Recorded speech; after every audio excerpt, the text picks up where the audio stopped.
अस्सलामु अलैकुम वरहमतुल्लाहि वबरकातुहु। इन्नल हम्दलिल्लाह नहमदुहु व नस्तईनुहु व नस्तगफिर व नऊज़ु बिल्लाहि मिन शुरूरि अनफुसिना व मिन सय्यिआति अअमालिना मन यहदिहिल्लाहु फला मुदिल्ल लहु व मन युद्लिल फला हादिय लहु व अशहदु अल्ला इलाहा इल्लल्लाह व अन्न मुहम्मदन अब्दुहु व रसूलुहु अम्मा बाद। கண்ணியத்திற்கும் பெருமதிப்பிற்கும் உரிய எல்லாம் அல்ல அல்லாஹுவின் நல்லடியார்களே, அல்லாஹுடைய கிருபையினால் ஃபஜ்ர் நேர தொழுகையை ஜமாத்தோடு நிறைவேற்றிவிட்டு அல்லாஹுடைய வேத வரிகளையும் நபிகள் நாயகம் ஸல்லல்லாஹு அலைஹி வஸல்லம் அவர்களின் போதனைகளையும் அறிந்து கொள்ள வேண்டும் என்ற எண்ணத்திலே இந்த சபையிலே நாம் எல்லாம் ஒன்று குழுமியிருக்கின்றோம். இந்த வாய்ப்பை நமக்கு ஏற்படுத்தி தந்த வல்ல ரஹ்மான் அல்லாஹுக்கே அனைத்து புகழும் என்று அல்லாஹ்வை போற்றி போந்தவனாக இந்த உரையை துவங்குகிறேன். அன்புக்குரியவர்களே, நம்முடைய தமிழ்நாடு தௌஹீத் ஜமாத் காயல்பட்டினம் கிளை சார்பாக இறைவனின் அருளால் பல்வேறு மார்க்க பணிகளையும் சமுதாய பணிகளையும் நாம் செய்து வருகிறோம். அந்த வரிசையில் இந்த நிகழ்ச்சி ஒவ்வொரு நாளும் ஃபஜ்ர் தொழுகைக்கு பிறகு ஒரு 10 நிமிடம் மார்க்க சொற்பொழிவு நிகழ்ச்சி அல்லாஹ்வுடைய கிருபையினால தொடர்ச்சியாக நடைபெற்று வருகிறது. இன்றைய தினத்தோடு 730வது நாள் அல்லாஹ்வுடைய அருளால் கிட்டத்தட்ட ஒரு 2 வருடங்களுக்கு மேலாக இந்த நிகழ்ச்சி நடைபெற்று கொண்டிருக்கிறது. இந்த நிகழ்ச்சி தொடர்ச்சியாக நடைபெறுவதற்கு உதவி புரிந்த அல்லாஹ்வுக்கே எல்லா புகழும், அல்ஹம்துலில்லாஹ். இனிமேலும் இது மாதிரியான நிகழ்ச்சிகள் தொடர்ச்சியாக நடைபெறுவதற்கு அல்லாஹ் நமக்கு உதவி புரிய வேண்டும் என்று நீங்கள் அனைவரும் அல்லாஹ்விடத்தில் பிரார்த்தனை செய்யுங்கள்.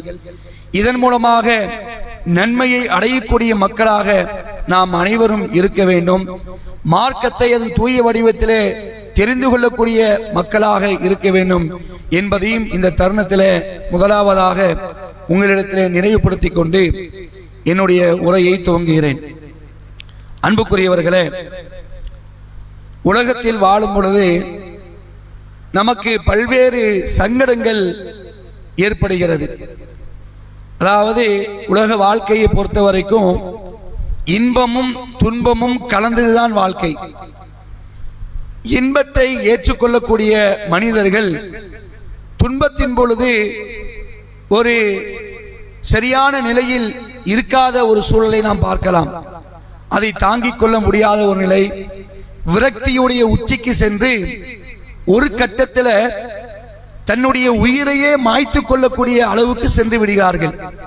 காரணம் என்னவென்று சொன்னால், நிம்மதி இல்லை, நிம்மதி எங்கேயுமே கிடைக்கல, என்னடா இந்த உலகம், இந்த உலகத்துடைய வாழ்க்கை வேஸ்ட் அப்படின்னு நினைச்சு விரக்தியுடைய உச்சநிலைக்கு சென்று நினைச்சாங்க. இது போன்ற விபரீத முடிவுகள்லாம் எடுக்கக்கூடிய காட்சியை பார்க்கலாம். அன்புக்குரியவர்களே, நாம் பெற்றிருக்கக்கூடிய இஸ்லாமிய மார்க்கம், இந்த மார்க்கம் என்பது நமக்கு ஏராளமான வழிமுறைகளை சொல்லித் தருகிறது. இன்பத்தின் பொழுது எவ்வாறு நடக்க வேண்டும், துன்பத்தின் பொழுதும் எவ்வாறு நடந்து கொள்ள வேண்டும் என்று ஏராளமான விஷயங்களை அல்லாஹ் ரப்பல் ஆலமீன் திருமறை குர்ஆன் மூலமாகவும் நபிகள் நாயகம் ஸல்லல்லாஹு அலைஹி வஸல்லம் அவருடைய போதனை மூலமாகவும் நமக்கு என்ன செய்றான், சொல்லி காட்டியிருக்கின்றான். இது நமக்கு அல்லாஹ் செய்த மிகப்பெரிய பாக்கியம். அப்படி உள்ளங்கள் அமைதி பெறுவதற்கு, நம்முடைய உள்ளம் ஆசுவாசப்படுவதற்கு, நம்முடைய உள்ளம் நிம்மதி அடைவதற்கு ஏராளமான வழிமுறைகளை இஸ்லாம் சொல்கிறது. அதுல சில குர்ஆனுடைய வசனங்களை மட்டும் நான் உங்களுக்கு ஓதி காட்டுறேன். நீங்க பாத்தீங்கன்னா திருமறை குர்ஆன்ல 13வது அத்தியாயம் சூரா ராஅத் அதுல 28வது வசனத்துல அல்லாஹ் பேசுவான், அல்லதீன ஆமனு வ தத்மஇன்னு குலூபுஹும் பிதிக்ரில்லாஹ், அவர்களே இறை நம்பிக்கை கொண்டவர்கள், இறை நம்பிக்கையாளரை பத்தி அல்லாஹ் பேசுறான். பேசிட்டு அவர்கள் இறை நம்பிக்கை கொண்டவர்கள் சொல்லிட்டு அல்லாஹ் சொல்றான், அவர்களின் உள்ளங்கள் அல்லாஹ்வின் நினைவால் அமைதி அடைகின்றன, நிம்மதி அடைகின்றன. பிதிக்ரில்லாஹ், அல்லாஹ்வை நீங்கள் நினைத்தால் உங்களுடைய உள்ள என்ன செய்யும்? நிம்மதி அடையும். சொல்லிட்டு அல்லாஹ் திரும்பவும் சொல்லி காட்டுறான், அலா அறிந்து கொள்ளுங்கள், பிதிக்ரில்லாஹி தத்மஇன்னுல் குலூப், அல்லாஹ்வின் நினைவால் தான் உள்ளங்கள் நிம்மதி அடைகின்றன. இந்த ஒத்த வசனம் போதுங்க. அன்புக்குரியவர்களே, நாம் எப்படிப்பட்ட துன்பங்களை சந்தித்தாலும் ரப்புல் ஆலமீனை நாம் நினைக்கும் பொழுது அந்த துன்பங்கள்லாம் என்ன செய்யும்? தவிடு பொடியாயிடும். உள்ளம் என்ன செஞ்சிடும்? சாந்தி அடைஞ்சிடும். இப்படி ஒரு வசனத்தை அல்லாஹ் சொல்லி காட்டுறான். அன்புக்குரியவர்களே, அதே மாதிரி நீங்க பாத்தீங்கன்னா 8வது அத்தியாயம் சூரா அன்ஃபால், அதுல 2வது வசனத்தை அல்லாஹ் பேசுறான், இன்னமல் முஃமினூன் அல்லதீன இதா ذுக்கிரல்லாஹு வஜிலத் குலூபுஹும். இறை நம்பிக்கையாளர்கள் என்றால் யார்? மூமின்கள்னா யாரு அப்படின்னு அல்லாஹ் ஒரு டெஃபினிஷன் கொடுக்கிறான். உண்மையான இறை நம்பிக்கையாளர்கள் யார் என்றால், அல்லாஹ்வை பற்றி கூறப்பட்டால், அல்லாஹ்னு சொன்னாலே அவர்களின் உள்ளங்கள் பயந்து நடுங்கிவிடும். இதான் இறை நம்பிக்கையாளரின் தன்மை. சொல்லிட்டு அல்லாஹ் அடுத்து சொல்றான், ஒய்தா துலியத் அலைஹிம் ஆயாத்துஹு ஜாதத்துஹும் ஈமானா. அந்த இறை நம்பிக்கையாளர்களுக்கு அவர்களிடம் அவனது வசனங்கள் எடுத்து சொல்லப்பட்டால், இப்ப நான் மேல ஒரு வசனம் ஓதனல, இது மாதிரியான வசனங்கள் அவர்களுக்கு எடுத்துரைக்கப்பட்டால் அது அவர்களுக்கு இறை நம்பிக்கையை அதிகப்படுத்தும். ஒசாதத்துவும் ஈமானா. நாம இன்னைக்கு ஒரு இறை நம்பிக்கை ஒரு ஈமான்ல இருப்போம். திருக்குர்ஆனுடைய வசனங்களை கேட்க கேட்க என்ன ஆகும்? ஈமான் அதிகரிக்கும். அடுத்து அல்லாஹ் சொல்றான், வ அலா ரப்பிஹிம் யதவக்கலூன், அவர்கள் தமது இறைவன் மீது நம்பிக்கை வைப்பார்கள். அன்புக்குரியவர்களே, இந்த 2 வசனங்களை நீங்க பாருங்க. அல்லாஹ்வை நாம் நினைத்தால் நம்முடைய உள்ளம் அமைதி பெறும். அல்லாஹ்வுடைய பெயரை கேட்டால் நம்முடைய உள்ளம் நடுங்கும். அல்லாஹ்வுடைய வசனங்கள் ஓதி காண்பிக்கப்பட்டால் அவருடைய இறை நம்பிக்கை மென்மேலும் அதிகரிக்கும். அன்புக்குரியவர்களே, திருமறை குர்ஆனுடைய வசனங்களை நாம கேட்க கேட்க நமக்கு ஏராளமான நன்மைகள் வரும். இந்த அமைதி எங்கே, நிம்மதி எங்கன்னு தேறாங்களே இல்லையா, அவர்களுக்கெல்லாம் திருமறை குர்ஆன்ல மிகப்பெரிய தீர்வு இருக்கு. உள்ள அமைதி பெறுவதற்குண்டான சில வசனங்களை இப்ப நான் உங்களுக்கு ஓதி காட்டுறேன். ஒரு 5 வசனம், ரொம்ப மணியான முத்தான வசனங்கள். அதை படிக்கும் போது என்ன ஆகும்? ஒண்ணுமே இல்லடா இந்த உலகத்துடைய வாழ்க்கை, மர்மதா அப்படிங்கிற மாதிரி போயிடும். அல்லாஹ் குர்ஆன்ல பேசலாம் பாருங்க. சூரா பக்கரா 2வது அத்தியாயம் 286 வசனம் அல்லாஹ் பேசலாம், லா யுகல்லிஃபுல்லாஹு நஃப்ஸன் இல்லா உஸ்அஹா. எவரையும் அவருடைய சக்திக்கு உட்பட்டே தவிர அல்லாஹ் நிர்பந்திக்க மாட்டான். இது எதை சொல்லுது தெரியுமா? வணக்க வழிபாட்டால் என்ன செய்ய மாட்டான்? அல்லாஹ் திணிக்க மாட்டான். நம்ம கண்டிப்பா தொழுது ஆகணுமே, நம்ம கண்டிப்பா அதை செஞ்சாகணுமே. இல்ல, உங்களுக்கு முடியுதா, உங்களுக்கு சக்தி என்ன சக்தி இருக்கு, அது வரைக்கும் தான் நீங்க செய்வீங்க, சோதிக்கப்படுவீர்கள். அதுக்கு மேல யாரும் என்ன செய்ய மாட்டீங்க? நிர்பந்திக்கப்பட மாட்டீங்க. நம்மளால நின்று தொழுவ முடியலையா, உட்கார்ந்து தொழுவலாம். உட்கார்ந்து தொழுவ முடியலையா, படுத்துக்கிட்டு தொழுவலாம். படுத்துக்கிறது எந்த விதமான செய்ய முடியலையா, மனசால கூட தொழுவலாம். இவ்வளவு பெரிய ராகத்து பத்திலா, மன அமைதிங்க, நிம்மதி கிடைக்கும். படைத்த இறைவனை வணங்குவதற்கு நாம் சிரமம் எடுக்க தேவையில்லை. அவன் விரும்பியவாறு என்ன செய்யலாம்? நம்முடைய சக்திக்கு உட்பட்டு நாம் அவனை வணங்கலாம். இந்த ஒரு போதனையை அல்லாஹ் குர்ஆன்ல சொல்லி காட்டுறான். அதே மாதிரி நீங்க பாருங்க, 64வது அத்தியாயம் 11வது வசனம் அல்லாஹ் பேசுறான், மா அஸாப மின் முஸீபத்தின் இல்லா பிஇذنில்லாஹ். உங்களுக்கு நிகழக்கூடிய எந்த துன்பமானாலும் அல்லாஹ்வின் நாட்டத்தை கொண்டே ஏற்படுகிறது. இப்ப நாம் விளங்கணுமா? நமக்கு என்ன துன்பம் வந்தாலும் யாருடைய நாட்டம்? அல்லாஹ்வுடைய நாட்டம். இந்த துன்பத்தை தந்தவன் அல்லாஹ் தான். நான் அங்க போனதுனால, நான் இப்படி செஞ்சதுனால, இப்படி செய்யாம இருந்திருந்தா அப்படி நம்ம சொல்லக்கூடாது. நமக்கு ஒரு துன்பம் நடந்துட்டு வைங்களேன், இது அல்லாஹ் நாடி இருக்கலாம் அப்படின்னு நினைக்கணுமா? அப்படி நினைச்சா வைங்களேன், மனசு சாந்தி அடைஞ்சிடும். அடுத்து அல்லாஹ் பேசுறான், ومن يؤمن بالله يهدي قلبه, அதாவது யார் அல்லாஹ்வை நம்புகிறாரோ அவரது உள்ளத்திற்கு அல்லாஹ் வழிகாட்டுகிறான். உங்களுக்கு நீங்க அல்லாஹ்வை நம்பிக்கை கொண்ட மக்களா இருந்தீங்கன்னா உங்களுடைய உள்ளத்துக்கு அல்லாஹ் செய்வான், வழிகாட்டுவான்.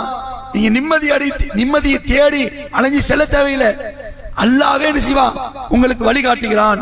சொல்லிட்டு அல்லாஹ் சொல்றான், வல்லாஹு பிகுல்லி ஷைஇன் அலீம், ஒவ்வொரு பொருளையும் அல்லாஹ் நன்கறிந்தவன்.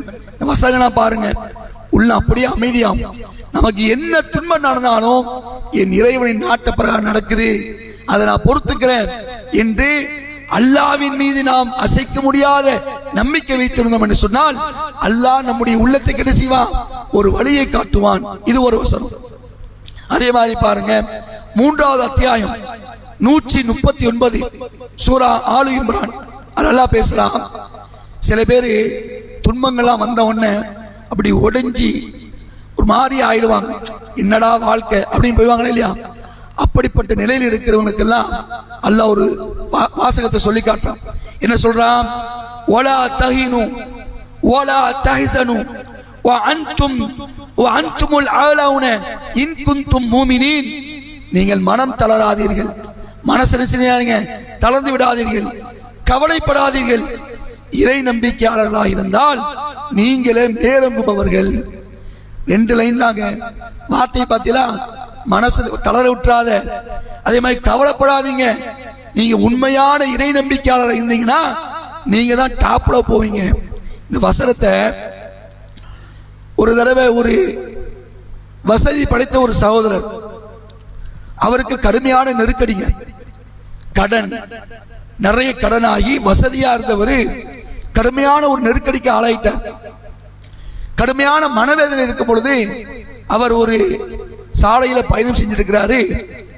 முன்னாடி போகக்கூடிய ஒரு வண்டியில இந்த வசனத்தை ஒருத்தர் எழுதி வச்சுக்கிறார், ஒலா தஹினு ஒலா தஹ்சனு வ அன்துமுல் ஆலவுன இன் குன்தும் மூமினீன், மனம் தளராதீர்கள், கவலைப்படாதீர்கள், நம்பிக்கை கொண்டிருந்தால் நீங்களே மேலோங்குபவர்கள். இதை பார்த்து படிக்கிறார். படிச்ச உடனே அவருடைய கவலையெல்லாம் மறந்து என்னானாலும் நம்ம மனம் தளரக்கூடாதோ, உஷாரா இருப்போம் சொல்லிட்டு மீண்டும் எழும்புகிறார். இந்த ஒத்த வசனம் அந்த செல்வந்தர் கஷ்டத்தில் இருக்கும் பொழுது அவரை மாற்றுகிறதுங்க. அவர் சொன்ன வார்த்தை, இந்த வசனம் தான் என்ன மாத்திச்சு, கவலைப்படக்கூடாதுங்க, அல்லாஹ் மனசை தளராதீங்கிறான். அது அவருக்கு பூஸ்ட் ஆகி திரும்ப என்ன செய்யறாரு, பழைய நிலைக்கு வந்து அவருடைய எல்லா வாகனத்தையும் இந்த வசனத்தில் வச்சுக்கிறார். என்னை மாற்றி இந்த வசனம் அவங்களுக்கு அப்படிப்பட்ட வசனங்கள் மனசு ரிலாக்ஸ் ஆகும். ரப்புல் ஆலமீனுடைய வார்த்தைகள் ஒவ்வொன்றும் நம்முடைய ஈமான அதிகரிக்க செய்யும். இந்த வசனத்தால் நினைச்சு எப்படி சொல்றோம். அதே மாதிரி இறுதியா நீங்க பாருங்க, 2வது அத்தியாயம் 153 அல்லாஹ் பேசுறான் சூரா பக்கரால, யா அய்யுஹல்லதீன ஆமனு இஸ்தஈனு பிஸ்ஸப்ரி வஸ்ஸலா இன்னல்லாஹ மஅஸ் ஸாபிரீன், இறை நம்பிக்கை கொண்டோரே பொறுமையை கொண்டும் தொழுகை கொண்டும் அல்லாஹ்விடம் உதவி தேடுங்கள். இன்னல்லாஹ மஅஸ் ஸாபிரீன், பொறுமையாளர்களுடன் அல்லாஹ் இருக்கிறான். எப்படிப்பட்ட வார்த்தைங்க, எவ்வளவு அழகான வார்த்தை பாருங்க. நீ பொறுமையாரு, உன்னோட யார் இருக்கிற, நான் இருக்கிறேன். அல்லாஹ் இருப்பது எவ்வளவு பெரிய பலங்க. அதாவது துன்பங்கள் ஏற்படும் பொழுது, கஷ்டங்கள் ஏற்படும் பொழுது அந்த துன்பத்தை நாம் பொறுத்து கொண்டோம் என்று சொன்னால் அப்படிப்பட்ட பொறுமையாளர்களுடன் அல்லாஹ் இருக்கிறான் என்ற இந்த வசனம் நம்முடைய மனசுக்கு மிகப்பெரிய ஆறுதலை தருகிறது. அதே மாதிரி பாருங்க, 65வது அத்தியாயம் 3வது வசனம், ஒமை யதவக்கல் அலல்லாஹி ஃபஹுவ ஹஸ்புஹு, அல்லாஹ்வின் மீது நம்பிக்கை வைப்போருக்கு அவனே போதுமானவன். அல்லாஹ் மீது நீங்க நம்பிக்கை வச்சிருந்தா உங்களுக்கு யார் போதும், படைத்த இறைவன் போதும். அன்புக்குரியவர்களே, இது மாதிரியான வசனங்கள் திருமறை குர்ஆன்ல ஏராளமா இருக்குது. இந்த வசனங்கள்லாம் உள்ளம் அமைதி பெறுவதற்குண்டான காரணிகளா இருக்கிறது. இது போன்ற வசனங்களை நாம் எப்பொழுதுமே நம்முடைய உள் மனதில் ஆழமாக பதிய வைத்து துன்பங்கள் சந்திக்கும் பொழுது, துயரங்களை சந்திக்கும் பொழுது மனம் தளர்ந்து விடாமல், நிலை குலைந்து விடாமல், பொறுமை காத்து அல்லாஹ்வின் மீது அசைக்க முடியாத நம்பிக்கை நாம் வைத்தோம் என்று சொன்னால் இந்த உலகத்தில் அல்லாஹ் செய்வான், நமக்கு நிம்மதியை தருவான், நாளை மறுமையிலையும் மிகப்பெரிய வெற்றியை தருவான். அப்படிப்பட்ட நிம்மதியை இந்த உலகத்தில் பெறக்கூடிய நன்மக்களாகவும் நாளை மறுமையிலே அல்லாஹ்வுடைய வெற்றியை சுகிக்கக்கூடிய நன்மக்களாகவும் நாம் இருக்க வேண்டும். அப்படிப்பட்ட நன்மக்களாக அல்லாஹ் ரப்பல் ஆலமீன் நம் அனைவரையும் ஆக்கி அருள் புரிய வேண்டும் என்று அல்லாஹ்விடத்தில் பிரார்த்தித்தவனாக இந்த உரையை முடித்துக் கொள்கின்றேன்.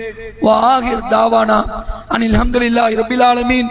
வஸ்ஸலாமு அலைக்கும் வரஹ்மத்துல்லாஹி வபரகாத்துஹு.